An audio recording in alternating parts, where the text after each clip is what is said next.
Webafowethu, hhayi ngibingelele. Webafowethu, kuthiwa-ke nali ikhehla umakhehleni Makhawula. Kuthiwa-ke ezimnyama, hhayi, aziyi-renew-i inkontileka yobhuti omdala lapha.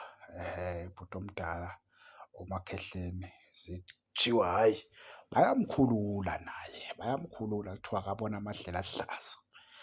Kodwa-ke umakhehleni-ke ngikhumbula ekukhulumeni kwakhe, engicabanga ukuthi abaningi bayayazi leyo nkulumo yakhe ayeke wayikhuluma. Wathi umakhehleni Makhawula, yena uma engawina iligi njengoba bayiwinile nje, wayethe yena uma bewina iligi ukuphosa ithawula, amakhokho uyawabeka amakhokho, wayesho kanjalo ukuthi hhayi uzorithaya. Yabo, njengoba-ke i-Pirates ilenzile-ke iqiniso, yayiwina le khaphu. Ngicabanga ukuthi yonke le nkulumo le iye ibhekane ukuthi abayi-renew-e inkontileka yakhe, isukela khona lapho ukuthi wayethe yena uma bewina iligi uthatha umhlalaphansi. Yabo, wayesho kanjalo uMakhawula ukuthi hhayi yena uma kuwukuthi bayayiwina iligi le uyaliyeka ibhola. Cha, sithi-ke mfana omdala-ke uma kuwukuthi-ke isinqumo leso ubususithathile mfowethu ukuthi ibhola-ke vele uliyeke kanjalo. Cha, siwuhambe kahle mfowethu, uhambe kahle emakhehleni, uhambe kahle embhemu, uyibekile induku ebandla mfowethu. Cha, udlalile, amagalelo wakho siyawazi. Ngeke sithule phela, ngeke sithule mfowethu uma wenze kahle. Singabalandeli bebhola thina. Cha, udlalile mfowethu.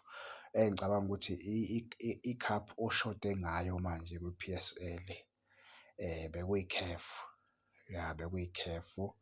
Ngeke siyibale-ke i-World Cup ngoba i-World Cup so bonke bancane abanayo.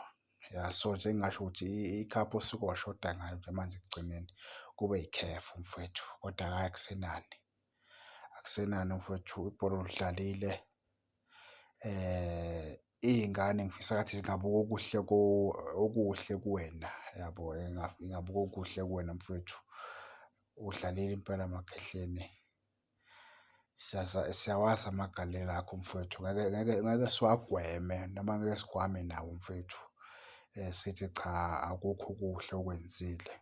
Hhayi, usebenzile mfowethu from kumaZulu, siyakwazi. Wafika ku-Pirates wawina amakhaphu, waze wavala nge-triple ekugcineni. Okuyinto nje efiswa nguwo wonke umuntu ukuthi ushaye amakhaphu amathathu onyakani oyi-one. Sithi nje hhayi mbhemu usebenzile, ikhehla. Hawu madoda, siyabonga mbhemu.